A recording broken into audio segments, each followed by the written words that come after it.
కాబట్టి మనం బ్రతికినను చనిపోయినను ప్రభువునకు చెందిన వారమై ఉన్నాము.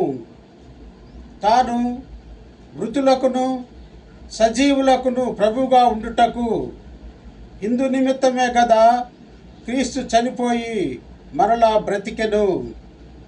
రోమా 14వ అధ్యాయము 8-9 వచనాలు. ప్రియమైన సోదరి సహోదరులారా, జీవితంలోను మరణంలోను మనము ప్రభువునకు చెందిన వారమై ఉండాలి.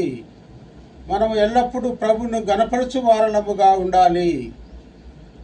మహోన్నతుడా, మృత్యుంజయుడా, ప్రభువా, మీ పరిశుద్ధ సన్నిధిలో మోకరిల్లి మేము ఆరాధించున్నాము.